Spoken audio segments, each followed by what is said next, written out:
ಕೊಡ್ತಿಲ್ಲ, ಕೊಡ್ಲಕ್ ತಯಾರಿದ್ದೀನಿ. ಯತ್ನಾಳ್ ಅವ್ರು ಹೇಳ್ತಾರೆ, ಪೈಲಾ DK ಶಿವಕುಮಾರ್ ಅವ್ರು ಹೇಳ್ಯಾರಲ್ಲ, ನಮ್ಮ ಭಿಕ್ಷೆಯಿಂದ ಯಾರೀಶ್ ಬಂದಿನತ್ತ, ನೀನು ರಾಜೀನಾಮೆ ಕೊಡು, ನಾನು ರಾಜೀನಾಮೆ ಕೊಡ್ತೀನಿ, ಹಿಂದುತ್ವದ ಮತಗಳಿಂದ ಜನ ನನ್ನನ್ನು ಆರಿಸ್ತಾರ ಅಂತ ಹೇಳಿದ್ರು.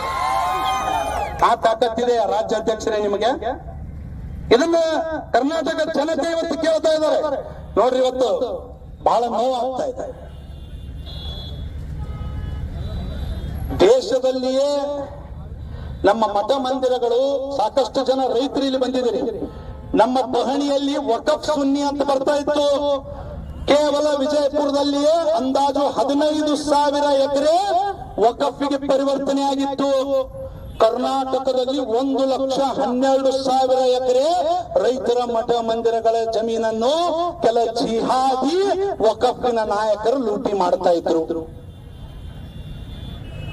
ನಾನು ಕೇಳಲಿಕ್ಕೆ ಇಚ್ಛೆ ಪಡ್ತೀನಿ, ಕರ್ನಾಟಕದಲ್ಲಿ ಅಷ್ಟೇ ಅಲ್ಲ, ದೇಶದಲ್ಲಿ ಯಾರಾದ್ರೂ ಒಬ್ಬ ರಾಜಕಾರಣಿ ಬೀದಿಗಳಲ್ಲಿ ಹೋರಾಟ ಮಾಡಿದ್ರೇನಪ್ಪ? ರೈತರಿಗೆ, ಮಠ ಮಂದಿರಗಳಿಗೆ, ಜನಸಾಮಾನ್ಯರಿಗೆ, ನನ್ನ ಬಾಂಧವರಿಗೆ ಅನ್ಯಾಯ ಆಗ್ಲಿಕ್ಕತ್ತದ ಅಂತ ಹೇಳಿ ವಕಫ್ ಟ್ರಿಬ್ಯುನಲ್ ವಿರುದ್ಧ, ವಕಫ್ ಬೋರ್ಡ್ ವಿರುದ್ಧ ಮೊದಲ ಧ್ವನಿ ಎತ್ತಿದ್ದ ಬಸನಗೌಡ ಪಾಟೀಲ್ ಯತ್ನಾಳ್ರು. ಅಷ್ಟೇ ಅಲ್ಲ, ನವೆಂಬರ್ 4, 2023 ಅಹೋರಾತ್ರಿ ಧರಣಿಯನ್ನು ಪ್ರಾರಂಭ ಮಾಡ್ತಾರೆ. ವಿಜಯಪುರದ ಜಿಲ್ಲಾಧಿಕಾರಿಗಳ ಕಚೇರಿ ಮುಂದೆ 3 ದಿನ ನಿರಂತರವಾಗಿ ಅಹೋರಾತ್ರಿ ಧರಣಿ ಮಾಡ್ತಾರೆ. ಇಲ್ಲಿದ್ದಂತ ಪ್ರಭುಗೌಡರು, ನಾಗರಾಳ್ ಹುಲಿಯವರು, ಕುಂಬಾರ್ ಅವರು, ರುದ್ರಗೌಡರು, ಇಲ್ಲಿ ವೇದಿಕೆ ಮೇಲಿದ್ದಂತ ಎಲ್ಲ ಮಕ್ಕಳು, ಅನೇಕ ನಮ್ಮ ಜಿಲ್ಲೆಯ ರೈತಾಪಿ ವರ್ಗ, ತಾವು ಹಿಂದೂ ಸಂಘಟನೆಗಳು ಬಂದ ಧರಣಿಗೆ ಬೆಂಬಲ ಕೊಡ್ತೀರಿ. 3 ದಿನಗಳ ಅಹೋರಾತ್ರಿಯ ಧರಣಿಯ ನಂತರ ಬಸನಗೌಡರು ಮಾತ್ರ ಮಾಡಲಿಲ್ಲ ಧರಣಿ. ಇವತ್ತು ನೀವೆಲ್ಲ ಹೆಮ್ಮೆ ಪಡಬೇಕು. ಕೇಂದ್ರ ಸಚಿವೆ ಕುಮಾರಿ ಶೋಭಾ ಕರಂದ್ಲಾಜೆ ಅವರು ಬಂದು ಬಸನಗೌಡರ ವಕಫ್ ವಿರುದ್ಧ ಹೋರಾಟಕ್ಕೆ ತಮ್ಮ ಬೆಂಬಲವನ್ನು ಕೊಡ್ತಾರೆ. ಹಾಗಿದ್ರೆ ರಾಷ್ಟ್ರೀಯ ನಾಯಕರ ಗಮನ ಸೆಳೀತಲ್ಲ. ಅಷ್ಟೇ ಆಗ್ಲಿಲ್ಲ, ನವೆಂಬರ್ 7ನೇ ತಾರೀಕಿಗೆ ಈ ಹೋರಾಟದ ತೀವ್ರತೆ ಎಷ್ಟಿತ್ತಪ್ಪ ಅಂದ್ರೆ, ಜಾಯಿಂಟ್ ಪಾರ್ಲಿಮೆಂಟರಿ ಕಮಿಟಿ ಮಾಡಿರ್ತಾರೆ ಕೇಂದ್ರದಾಗ. ಸರ್ವ ಪಕ್ಷಗಳ ಮುಖಂಡರನ್ನು ತಗೊಂಡು ಜಾಯಿಂಟ್ ಪಾರ್ಲಿಮೆಂಟರಿ ಕಮಿಟಿ ಮಾಡಿರ್ತಾರೆ. ಆ ಜಾಯಿಂಟ್ ಪಾರ್ಲಿಮೆಂಟರಿ ಕಮಿಟಿ ಅಧ್ಯಕ್ಷರಾದಂತ ಜಗದಂಬಿಕಾ ಪಾಲ್ ಅವರು, ಅದರ ಸದಸ್ಯರಾದಂತ ತೇಜಸ್ವಿ ಸೂರ್ಯ ಅವರು ಈ ಹೋರಾಟದ ತೀವ್ರತೆ ನೋಡಿ ವಿಜಯಪುರದ ಹೋರಾಟದ ಸ್ಥಳಕ್ಕೆ ಬರ್ತಾರೆ. ಇದು ಬಸನಗೌಡ ಪಾಟೀಲ್ ಯತ್ನಾಳ್ರ ತಾಕತ್ತು, ಇದು ಸಮಸ್ತ ಹಿಂದುತ್ವದ ತಾಕತ್ತು. ಇದನ್ನ ಅರ್ಥ ಮಾಡ್ಕೋಬೇಕು.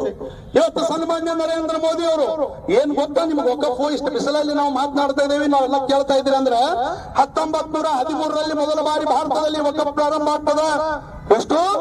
1913. ಮುಂದೆ 1954ರಾಗ ಏನು ಪಾಕಿಸ್ತಾನ ಮಾಡಿಕೊಟ್ಟಲ್ಲ ಮಹಾನ್ಯರು, ಲೋಕಸಭೆಯಲ್ಲಿ ವಕಫ್ ಬಿಲ್ ಪಾಸ್ ಮಾಡ್ತಾರ 1954ರಾಗ. 1995ರೊಳಗ ಕಾಂಗ್ರೆಸ್ ನೇತೃತ್ವದ PV ನರಸಿಂಹರಾವ್ ಸರ್ಕಾರ ವಕಫ್ ಕಾಯ್ದೆಗೆ ಹೆಚ್ಚಿನ ಬಲವನ್ನು ನೀಡುತ್ತದೆ 95ರಾಗ. ಅದಕ್ಕಿಂತ ದುರ್ದೈವೇನಪ್ಪ ಅಂದ್ರ, ಮತ್ತೆ ಕಾಂಗ್ರೆಸ್ ನೇತೃತ್ವದ ಸರ್ಕಾರ 2013ರಲ್ಲಿ ಮನಮೋಹನ್ ಸಿಂಗ್ ಪ್ರಧಾನಿ ಆದಂತ ಸಂದರ್ಭದಲ್ಲಿ ಸೆಕ್ಷನ್ 40 ಸಂಪೂರ್ಣವಾಗಿ ಮುಸಲ್ಮಾನರಿಗೋಸ್ಕರ ಇವತ್ತು ಲಾಗು ಮಾಡಿಬಿಡ್ತಾರೆ. ಏನು ಸೆಕ್ಷನ್ 40? ಯಾರಾದ್ರೂ ಒಬ್ಬ ಬಂದು ವಕಫ್ ಬೋರ್ಡ್ದವ ಮುಸಲ್ಮಾನ್ ಬಂದು ಈ ಜಮೀನ್ ನಂದು ಅನಿಸ್ತು ಅಂತಂದ್ರೆ ಅದು ಅವಂದೇ ಅಂತ. वक़्फ़ का यूजर अगर उसको लगे कि ये जमीन मेरा है तो वक़फ़ जमीन तुम्हारा बाप का राज है क्या? ಅದನ್ನು ಕೇಳುವಂತ ನಾಯಕ ಬಸನಗೌಡ ಪಾಟೀಲ್ ಯತ್ನಾಳ್. ಇವತ್ತು ಬಸನಗೌಡರು ಮಾಡಿದಂತ ಹೋರಾಟದ ಫಲವಾಗಿ ಆ ಸೆಕ್ಷನ್ 40 ಚಾಲೆಂಜ್ ಮಾಡುವಂತ ಅವಕಾಶ, ಇವತ್ತು ಕೋರ್ಟ್ ಹೋಗುವಂತ ಅವಕಾಶ ನರೇಂದ್ರ ಮೋದಿ ಅವರು ನಮಗೆ ತಂದು ಕೊಟ್ಟರು. ಜಿಲ್ಲಾಧಿಕಾರಿಗಳಿಗೆ ಹೆಚ್ಚಿನ ಅವಕಾಶವನ್ನು ಕೊಟ್ಟರು. ಪ್ರತಿ 5 ವರ್ಷಕ್ಕೊಮ್ಮೆ ವಕಫ್ ಆಸ್ತಿಯನ್ನು ಸರ್ವೆ ಮಾಡ್ಲಿಕ್ಕೆ ಹೇಳಿದ್ರು. ಇನ್ನೊಂದು ಅಚ್ಚರಿ ಗೊತ್ತಾ ನಿಮಗೆ? 2012-13ರಲ್ಲಿ ಅನ್ವರ್ ಮನ್ನಿಪಾಡಿ ಅವರು ಅಲ್ಪಸಂಖ್ಯಾತ ಮೈನಾರಿಟಿ ಕಮಿಷನ್ ಅಧ್ಯಕ್ಷರಾಗಿದ್ದರು.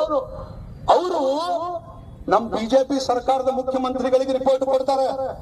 ಕರ್ನಾಟಕನ್ಯಾಗ 29,000 ಎಕರೆ ಕುಳುಮ್ ಮಾಡ್ಯಾರ, ಲ್ಯಾಂಡ್ ಜಿಹಾದ್ ನಡೀತಾ ಇದೆ, ಅಲ್ಲಿ ಒಳಗಡೆ ರೌಡಿಗಳು ಕೂತಿದ್ದಾರೆ. ವಕಫ್ ಬೋರ್ಡ್ನಾಗ 2,30,30,000 ಕೋಟಿ ಲೂಟಿ ಮಾಡಿದ್ದಾರೆ ಅಂತ ಹೇಳಿ ವರದಿ ಕೊಡ್ತಾರ. ಯಾರು? ಅನ್ವರ್ ಮನ್ನಿಪಾಡಿ ಅವರು. ಅವಾಗ ನಮ್ಮ ಸದಾನಂದ ಗೌಡ್ರಿಗೆ ಹೋಗಿ ಆ ಫೈಲ್ ಕೊಡ್ತಾರ. ಅವರು ಅವಾಗ ಮುಖ್ಯಮಂತ್ರಿ ಇದ್ರು. ಇವತ್ತು ಬಹಳ ಕಿಸದ ಮಾತಾಡ್ತಾರ ಅವರು. ಆ ಸದಾನಂದ ಗೌಡರಿಗೆ ರಾಷ್ಟ್ರ ಭಕ್ತರ ಪರವಾಗಿ ಕೇಳ್ತೀನಿ ನಾನು, ನಿಮ್ಮ ಕೈಯಾಗ ತಂದ ಅನ್ವರ್ ಮನ್ನಿಪಾಡಿ ಅವರು ಮಾಹಿತಿ ಕೊಟ್ರಲ್ಲ, ಸದಾನಂದ ಗೌಡರ ಸಿಬಿಐ ಯಾಕೆ ಕೊಡ್ಲಿಲ್ಲ? ಅವ್ರ ಪಕ್ಕದಲ್ಲಿ IAS ಅಧಿಕಾರಿಗಳಿದ್ರಂತ, ಅನ್ವರ್ ಮನ್ನಿಪಾಡಿ ಕೊಟ್ಟಂತ ರಿಪೋರ್ಟ್ ಅನ್ನು IAS ಅಧಿಕಾರಿಗಳಿಗೆ ಕೊಡ್ತಾರ ಸದಾನಂದ ಗೌಡರು. ಅವಾಗ ಅನ್ವರ್ ಮನ್ನಿಪಾಡಿ ಹೇಳ್ತಾರತ್ತ, ಆ ಅಧಿಕಾರಿನೂ ವಕಫ್ ಜಮೀನ್ ಲೂಟಿ ಮಾಡಿ ಅಂದ್ರೆ ಅವ್ನಿಗೆ ಹೇಗೆ ಕೊಟ್ರಿ ಅಂತ ಕೇಳ್ತಾರ. ಈ ಮಿಡಿತವನ್ನು ನೀವು ಅರ್ಥ ಮಾಡ್ಕೊಳ್ರಿ. कुटुंबवाद क्या होता है इसके बारे में तो हमारे राष्ट्रीय अध्यक्ष नड्डा जी ने बहुत खूब कहा है, उसको फिर से दोहराना नहीं चाहता, क्योंकि आप सब लोग बड़े धूप में खड़े हो, ऐसे धूप में सिर्फ इसलिए आए हो हमको कर्नाटक में हिंदुत्व बचाना है या यत्नाळ को बचाना है. ಇಲ್ಲಿ ನಾವೆಲ್ಲ ಯಾಕೆ ಬಂದಿದ್ದೇವೆ? ಕೇವಲ ಬಸನಗೌಡರ ಪಾರ್ಟಿಯಿಂದ ಹೊರಗೆ ಹಾಕಿಲ್ಲ, ನೀವು ಹಿಂದೂ ಸಮಾಜವನ್ನು ಅಪಮಾನ ಮಾಡಿದಿರಿ. ಹಿಂದೂ ಸಮಾಜನ ಯಾರು ಎತ್ತಿ ಹಿಡಿಯುವಂತ ಕೆಲಸ ಮಾಡ್ತಿದ್ದ ವ್ಯಕ್ತಿ ಯಾರು ದೇಶದಲ್ಲಿಯೇ, ನಾನು ಕೇಳಲಿಕ್ಕೆ ಇಚ್ಛೆ ಪಡ್ತೀನಿ ಸನ್ಮಾನ್ಯ ಯಡಿಯೂರಪ್ಪನವರಿಗೆ, ಕಾಂಗ್ರೆಸ್ ನಾಯಕರಿಗೆ, ನನಗೇನೋ ಸ್ವಲ್ಪ ಇದ್ರೊಳಗೆ ಬೇರೆ ವಾಸನೆ ಬರ್ಲಿಕ್ಕೆ. ಬಸನಗೌಡರು ಇಷ್ಟೊಂದು ಹಿಂದುತ್ವದ ಪರವಾಗಿ ಮಾತನಾಡ್ತಾರೆ, ಸಾವಿರ ಗೋಗಳನ್ನ ಕಟಕರಿಂದ ರಕ್ಷಣೆ ಮಾಡಿ ಇವತ್ತ ನಮ್ಮ ಗೋಮಾತೆಗಳನ್ನ ರಕ್ಷಣೆ ಮಾಡಿದ್ದಾರೆ. ವಕಫ್ ವಿರುದ್ಧ ಇಡೀ ದೇಶದಲ್ಲಿ ಮೊದಲು ಧ್ವನಿ ಎತ್ತದವರು ನಮ್ಮ ನಿಮ್ಮೆಲ್ಲರ ಹಿಂದೂ ಹುಲಿ ಬಸನಗೌಡ ಪಾಟೀಲ್ ಯತ್ನಾಳರು. ದೇಶದ್ರೋಹಿ ಸಂಘಟನೆಗಳ ವಿರುದ್ಧ ಮೊದಲು ಮಾತನಾಡುವರು. ಯಾರಾದ್ರೂ ಹಿಂದೂ ಕಾರ್ಯಕರ್ತರ ಹತ್ಯೆ ಆದ್ರೆ ಅಥವಾ ಅವರ ಮೇಲೆ ಅಟ್ಯಾಕ್ ಆದ್ರೆ ಅವರಿಗೆ ಹೋಗಿ ಸಾಂತ್ವನ ಹೇಳಿ ಹಣದ ಸಹಾಯ ಮಾಡುವ ವ್ಯಕ್ತಿ ಬಸನಗೌಡ ಪಾಟೀಲ್ ಯತ್ನಾಳರು. ಇವರನ್ನ ಯಾಕೆ ಪಾರ್ಟಿ ಅಂತ ತೆಗೆದ್ರು ಯಡಿಯೂರಪ್ಪನವರು? Adjustment, this is called real adjustment Karnataka में चल रहा है. अमित शाह जी ಯತ್ನಾಳ್ ಏನಾದ್ರೂ ಪಾರ್ಟಿ ತೆಗೆದು ಹೋದ್ರೆ ಕಾಂಗ್ರೆಸ್ ಸಹಾಯ ಆಗಂಗಿಲ್ಲ. ಬಿಜೆಪಿಯ ಕೊನೆ ಮೂಳೆಯನ್ನು ಹೊಡಿತಾ ಇದ್ದಾರೆ ಯಡಿಯೂರಪ್ಪನವರು. ನನ್ನ ಬಿಟ್ರೆ ಬಿಜೆಪಿ ಇಲ್ಲ, ಬಿಜೆಪಿ ಬಿಟ್ರೆ ನಾ ಇಲ್ಲ ಅಂತ ಅವ್ರು ಹೇಳ್ಬೇಕಾಗಿತ್ತು. ನನ್ನ ತೆಗೆದ್ರು ಅಂದ್ರೆ ಕೆಜೆಪಿ ಮಾಡ್ತೀನಿ ಅಂತ ಹೇಳ್ತಾರ. ಇದೆಂತ ನಿಮ್ದು ಪಕ್ಷ ನಿಷ್ಠೆ? ಬಸನಗೌಡರು ನಿನ್ನೆ ಒಂದು ಸ್ಟೇಟ್ಮೆಂಟ್ ಕೊಟ್ಟಾರ ಹುಬ್ಳಿ ಒಳಗ, ರಾಮ ಅಂದ್ರ ರಾಷ್ಟ್ರ, ರಾಷ್ಟ್ರ ಅಂದ್ರ ರಾಮ, ರಾಮ ಅಂದ್ರ ಹಿಂದುತ್ವ, ಹಿಂದುತ್ವ ಅಂದ್ರ ರಾಮ. ಎಂತ ಅದ್ಭುತವಾದ ಒಂದು ಸ್ಟೇಟ್ಮೆಂಟ್. ಇವತ್ತು ನಾನು ಹೇಳ್ತೀನಿ, ಬಸನಗೌಡರ ಒಂದು ಸ್ಟೇಟ್ಮೆಂಟ್ ಗೆ ಪೂರಕವಾಗಿ ಹಿಂದುತ್ವ ಅಂದ್ರ ಬಸನಗೌಡರು, ಬಸನಗೌಡರು ಅಂದ್ರ ಹಿಂದುತ್ವ, ಬಸನಗೌಡರು ಅಂದ್ರ ಸಾಮಾನ್ಯ ಹಿಂದೂ ಕಾರ್ಯಕರ್ತ ಅನ್ನೋ ಮಾತನ್ನ ಈ ಸಂದರ್ಭದಲ್ಲಿ ನಾವು ಹೇಳಬೇಕಾಗಿದೆ. ಬಸನಗೌಡರನ್ನ ಮಾತ್ರ ಉಚ್ಚಾಟನೆ ಮಾಡಿಲ್ಲ, ಕರ್ನಾಟಕದ ಯಾವ ರೀತಿ ಅಡ್ಜಸ್ಟ್ಮೆಂಟ್ ಇದೆ ನೋಡ್ರಿ. ಇದನ್ನ ನಾನು ಹೇಳ್ತಾ ಇಲ್ಲ, ಮಾಧ್ಯಮ ಮಿತ್ರರು ಇಲ್ಲಿದ್ದಾರೆ.